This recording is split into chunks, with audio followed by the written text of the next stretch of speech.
அந்த பரீட்சையில் கொஸ்டின் எடுக்கிறான் பாருங்க, அவன் நம்மகிட்ட என்ன எதிர்பார்க்குறான், அதை தேடி அவன் ஓடுறானா அவன் சீக்கிரமே பாஸ் ஆகிடுவான். நம்மள்ட்ட இருந்து அவங்க என்ன எதிர்பார்க்குறாங்க, டிஎன்பிசியில் இருந்து எப்படிப்பட்ட ஆள் அவங்களுக்கு வேணுமா, என்னவா இன்டர்வியூவில் என்ன எதிர்பார்க்குறாங்க அப்படின்னு நீ புரிஞ்சுக்கிட்டேன்னா நீ சொல்லிடுவேன். என்ன கேள்வி கேட்பாங்க அதுக்கு பதில் சொல்லலாம் நீ அலைஞ்சேன்னா நீ பயந்துக்கிட்டு தான் இருப்ப. நீங்கள் நினைக்கிற மாதிரி கஷ்டமான ஒரு கேள்விக்கு பதில் சொன்னால் தான் உங்களுக்கு வேலை கிடைக்கணும்லாம் இல்லை. உனக்கு தெரிஞ்ச ஈஸியான கொஸ்டினை நீ தப்பு பண்ணாமல் வந்தால் போதும், நீ பாஸ் பண்ணிவிடுவேன். இதுதான் உண்மை. In a gentle way you can shake the world அப்படின்னாரு மகாத்மா காந்தி. முதல்ல ஒரு 6 சப்ஜெக்ட் சூஸ் பண்ணுங்க, அதுலேருந்து 45 மார்க் வருதா பாருங்கள்.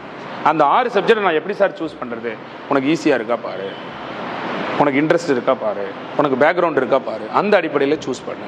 சூஸ் பண்ணிவிட்டு நான் சொல்கிற ரூல் எல்லாம் ஃபாலோ பண்ணு. ஏன்னா இந்த 6 சப்ஜெக்ட் 45 மார்க்கில் நீ எவ்வளோ மார்க் எடுக்கணும்னா 40 எடுக்கணும்.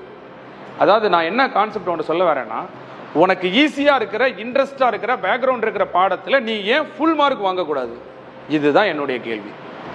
நிறைய பேர் என்ன நினைக்கிறாங்கன்னா, போட்டித் தேர்வில் படிக்க தெரியாத பாடத்தெல்லாம் படிக்கணும், கஷ்டப்பட்டு படிக்கணும் அப்படின்னு நினைக்கிறாங்க. அப்படிலாம் கிடையாது. சக்ஸஸ்ஃபுல் பீப்புள் யாருமே எக்ஸ்ட்ராடினரியாக இருக்கிறவங்க கிடையாது. ஆர்டினரியான விஷயங்களை தொடர்ந்து பண்ணதால் எக்ஸ்ட்ராடினரி ஆனவங்க தான். நீங்கள் நினைக்கிற மாதிரி கஷ்டமான ஒரு கேள்விக்கு பதில் சொன்னால் தான் உங்களுக்கு வேலை கிடைக்கணும்லாம் இல்லை. உனக்கு தெரிஞ்ச ஈஸியான கொஸ்டினை நீ தப்பு பண்ணாமல் வந்தால் போதும், நீ பாஸ் பண்ணிவிடுவேன். இதுதான் உண்மை.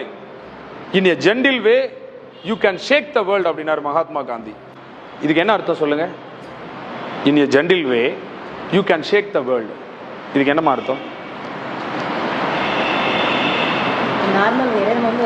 Very good. பாருங்க, ஒரு சாதாரண வழியிலேயே இந்த உலகத்தை நம்மளால உழுக்க முடியும். ஒரு வித்தியாசமான எந்த போராட்டமும் அவர் பண்ணல. வீட்டில் புருஷன்ட்ட சண்டை போட்டு அடிக்கணும்னு அவசியம் கிடையாது. முகத்தை பேசாம திருப்புனா போதும், ஆட்டோமேட்டிக்காக வழிக்கு வந்துடுவான். பேசாமல் இருந்தால் போதும், சின்ன விஷயம் தான். அதுக்காண்டி எக்ஸ்ட்ராடனரியே பண்ணணும்னு அவசியம் இல்லை. மகாத்மா காந்தி ஒன்றும் பெருசாலாம் ஒன்றும் பண்ணல. அவர் அகிம்சை சத்தியாகிரகன்றது நம்மகிட்ட இல்லாதது ஒன்றும் கிடையாது. கோஆப்ரேட் பண்ண மாட்டேங்கிறது ஒன்றும் பெரிய விஷயம்லாம் கிடையாது. பிரிட்டிஷ் கவர்மெண்ட் கூட கோஆப்ரேட் பண்ண மாட்டேன்ற ஒரு சாதாரண வழியில் என்ன செஞ்சுட்டாரு, ஒரு மிகப்பெரிய சுதந்திரத்தையே வாங்கி கொடுத்துட்டாரு. அதாவது இது மேலும் நான் அவங்கள்ட்ட என்ன கருத்து சொல்ல வரேன்னா, போட்டித் தேர்வும் அதே போல தான். போட்டித் தேர்வு ஒன்றும் டிஎன்பிஎஸ்சிக்கும் கடவுளுக்கும் எதிராக கிடையாது. நம்ம ஃபுல் மார்க் வாங்க முடியாதுன்னு போகிறதுக்கு நம்மளை போலவே மனசை கட்டுப்படுத்தி படிக்கக்கூடிய ஒரு ஸ்டூடெண்ட் கூட தான். உங்களால் ஈர ஞாபகம் வச்சுக்க முடியலன்னா அவங்களாலேயும் முடியல, உங்களால் நேரத்தை ஒதுக்கி படிக்க முடியலன்னா அவங்களாலேயும் முடியல. இப்படிப்பட்டவங்க கூட தான் நம்ம போட்டி போட போகிறோம். உண்மை தானே? அப்படின்றப்போ இந்த போட்டி எல்லாருக்குமே எல்லா சப்ஜெக்ட்டும் வராது. ஒரு சில சப்ஜெக்ட் வரும், ஒரு சில சப்ஜெக்ட் வராது. சரி சார், அப்போ காலங்காலமாக படிச்சுக்கிட்டு இருக்கிறாங்க, காலங்காலமாக படிக்கட்டுமே. காலங்காலமாக படிச்சுட்டா என்ன, அதனால அவங்க பவர்ஃபுல்லாக இருக்காங்கன்னு சொல்ல முடியுமா? சொல்ல முடியாது இல்லையே. அவங்களும் நம்மளை விட அதிகமாகலாம் பயப்படுறாங்க. சின்ன குழந்தை சின்ன வயசுலேயே 5 வயசுல 5 லாங்குவேஜ் பேசுதே. இதே 50 வருஷமா நம்ம வளர்ந்துகிட்டு இருக்கோமே, இங்கிலீஷில் 5 வார்த்தை பேச முடியலையே. அப்போ 50 வருஷமா நான் இங்கிலீஷ் படிச்சதால எனக்கு இங்கிலீஷில் ஒன்றுமே தெரியலையே.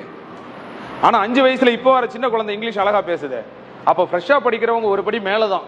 எதையுமே ஃப்ரெஷ்ஷாக செய்யும்போது நல்லா கற்றுக்கலாம். நீங்கள் ஃப்ரெஷ்ஷாக படிக்கிறீங்கன்னா 60 நாள் அழகாக சிலபஸை கம்ப்ளீட் பண்ணலாம். ரொம்ப பெரிய விஷயம்லாம் கிடையாது. ஆனால் கொஞ்சம் கரெக்டாக ஸ்மார்ட்டாக படிக்கணும். இல்லை டவுட் இருக்கா நிறைய பேர்ட்ட கேட்பேன், சொல்லவே மாட்டாங்க. எனக்குலாம் ரொம்ப ஆசையாக இருக்கும்.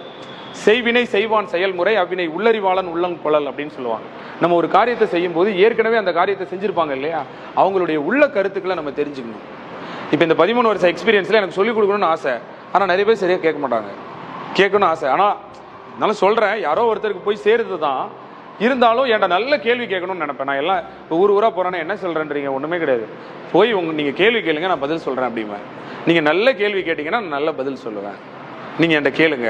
ஏன்னா நான் வெற்றியாளர்களை விட தோல்வியாளர்களை தான் அதிகமாக சந்திச்சிருக்கேன். வெற்றி பெற்றவன் சார் நான் வெற்றி பெற்றுட்டேம்மா வாழ்த்துக்கள்மா, அதோட அவனுக்கு எனக்குமான உறவு முடிஞ்சிடும். ஆனால் தோல்வி அடைஞ்சவன்ட்ட ஏன்பா நீ தோத்த, உனக்கு என்ன பிரச்சனைப்பா அப்படின்னு நான் கேட்பனா இல்லையா? அப்போ அவன் அனுபவத்தை நம்ம கூட ஷேர் பண்ணுவானா இல்லையா? அவனுக்கு தானே நான் ஊக்கம் கொடுக்க வேண்டியது இருக்கும், அவனை தான் நான் தேத்த வேண்டியது இருக்கும், அவனுடைய தோல்வியை தான் நான் அனலைஸ் பண்ண வேண்டியது இருக்கும். ஸோ அப்படி அனலைஸ் பண்ணி அவனுக்கு பதில் சொல்லி வந்ததால தான் நாம் அந்த அனுபவம் நமக்கு கிடச்சிருக்கு. அதனால தான் போட்டித் தேர்வு ஒரு சரியான முறையில் அப்ரோச் பண்ணணும். மாங்குன்னு படிக்கக்கூடாது. நிறைய பேர் ரொம்ப நாள் ஒரு தடவை படிப்பாங்க, புஸ்தகங்கள் கூட வாங்க மாட்டாங்க. ஃபெயில் ஆனதுக்கப்புறம் 2வது தடவை புஸ்தகங்களை பூரா வாங்குவாங்க, டெஸ்ட் எழுதி பார்க்க மாட்டாங்க. 3வது தடவை ஃபெயில் ஆனதுக்கப்புறம் டெஸ்ட் எழுதி பார்ப்பாங்க, சிலபஸ் வைஸாக படிக்க மாட்டாங்க, ரிவிஷன் பண்ணி படிக்க மாட்டாங்க. அடுத்த தடவை ரிவிஷன்லாம் பண்ணி படித்து இதை ஏன் தடவையாக செஞ்சுட்டு போகிறது? இந்த உலகத்தில் நீதி நூல்கள்லாம் எதுக்கு படைச்சிருக்காங்க, திருக்குறள்லாம் ஏன் படைச்சிருக்காங்க? நீ கஷ்டப்பட்டு அனுபவித்து எல்லாத்தையும் தெரிஞ்சுக்க வேண்டாம், நானே உனக்கு 2 லைனில் சொல்லிடுறேன், இப்படி இருந்தால் நீ இப்படி இருப்பேன்னு அவங்களே சொல்லிட்டாங்க.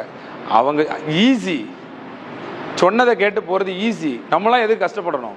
நமக்கு என்ன அவசியம்? இப்போ நீங்கள் கோச்சிங் சென்டர் வரீங்கன்னா எதுக்கு வரீங்க? கோச் பண்ணுவாங்கன்ட்டு தான் வரீங்க. கஷ்டப்பட்டு என்னால் படிக்க முடியாது. ஒரு மேக்ஸ் ஒரு யூனிட் நான் படிக்க 15 மணி நேரம் ஆகுது. வினைவழி என்னுடைய தன்வழி. வாத்தியார் சொல்லி கொடுத்தா 8 மணி நேரம் தான் ஆகுது. அதுக்கு தான் நீங்கள் வரீங்களே, அந்த ப்ராக்டிஸுக்கு தான் நீங்கள் வரீங்களே. எல்லாத்தையும் போட்டு நிறைய டெஸ்ட் இன்ஸ்டியூட்டில் வைப்பாங்க. அப்பப்போ டெஸ்ட்டுக்கு நம்ம பாட்டுக்கு படிப்போம், பரிச்சை வந்துடும். கடைசி மார்க் ஆவரேஜாக தான் வரும். அந்த மாதிரி இல்லாமல் நாம் எப்போதுமே எப்படி இருக்கணும் அப்படின்னு சொன்னால், நாய் மாதிரி இருக்கக்கூடாது, சிங்கம் மாதிரி இருக்கணும். நாய் அப்படின்னு சொன்னால் என்ன செய்யும்னா, அதாவது யாராவது ஏதாவது பொருளை தூக்கி போட்டாங்கன்னா நாய் என்ன செய்யும்? ஓடி போய் அதை எடுக்க போகும். சிங்கம் என்ன பண்ணும்? சிங்கம் என்ன தெரியுமா பண்ணும்? யாராவது பொருளை தூக்கி போட்டாங்கன்னா அந்த பொருளை தூக்கி போட்டவனை பார்த்து ஓடி வரும், அந்த பொருளை பார்த்து ஓடாது. நாமளும் அப்படித்தான் இருக்கணும். நமக்கு ஏதாவது ஒரு கஷ்டம் வருது, துன்பம் வருதுன்னா அந்த துன்பத்தையே நினச்சி ஃபீல் பண்ணிவிட்டு அங்கேயே உட்காந்துக்கிட்டு அதுக்குள்ளே போய் நாய் மாதிரி இருக்கக்கூடாது. அந்த கஷ்டத்தோட ஆணி வேறு என்ன, பிரச்சனை என்ன, அதை சரி பண்ணுறதுக்கு மொத்த சொல்யூஷன் என்னன்னு தேடணும். நம்ம வேலைக்கு போகிறது தான் அதுக்கான தீர்வா? இந்த பிரச்சனையெல்லாம் தீர்ந்துடுமா? அப்போ அதை தான் தேடி ஓடணும். அதே போல் தான் நானும் சொல்கிறேன். படிக்கிறதில்ல ஒரு பரீட்சையில் ஒரு கொஸ்டினை கேட்பாங்க, இந்த வட்டமும் அதே கொஸ்டினை கேட்பாங்கன்னு தேடி ஓடுறவன் நாய் மாதிரி. அந்த பரீட்சையில் கொஸ்டின் எடுக்கிறான் பாருங்க, அவன் நம்மகிட்ட என்ன எதிர்பார்க்குறான், அதை தேடி எவன் ஓடுறானோ அவன் சீக்கிரமே பாஸ் ஆகிடுவான். நம்மள்ட்ட இருந்து அவங்க என்ன எதிர்பார்க்குறாங்க, டிஎன்பிசியில் இருந்து எப்படிப்பட்ட ஆள் அவங்களுக்கு வேணுமா, என்னவா இன்டர்வியூவில் என்ன எதிர்பார்க்குறாங்க அப்படின்னு நீ புரிஞ்சுக்கிட்டேன்னா நீ சொல்லிடுவேன். என்ன கேள்வி கேட்பாங்க அதுக்கு பதில் சொல்லலாம் நீ அலைஞ்சேன்னா நீ பயந்துக்கிட்டு தான் இருப்ப. நான் சொல்லுது புரியுதுங்களா உங்களுக்கு? நம்ம படிப்பு அப்படி தான் இருக்கணும். நான் அதை தான் நான் சொல்லுவேன். இப்போ நான் அப்படி திங்க் பண்ணால் தானே பிள்ளைங்களை வழி நடத்த முடியும். எந்த கொஸ்டின் கேட்பாங்க, எந்த கொஸ்டின் கேட்க மாட்டாங்கன்னு திங்க் பண்ண முடியும். என்கிட்ட என்ன, நான் ஒரு இன்டர்வியூவராக இருந்தால் என்ன எதிர்பார்ப்பேன், நான் இன்டர்வியூ எடுத்தால் என்ன எதிர்பார்ப்பேன், நான் கொஸ்டின் எடுத்தால் எப்படி எதிர்பார்ப்பேன். கொஸ்டின் எடுக்கிறவன் மனநிலையில் இருக்கிறதுக்கு பேர் தான் சிங்கம் மாதிரி படிக்கிறது.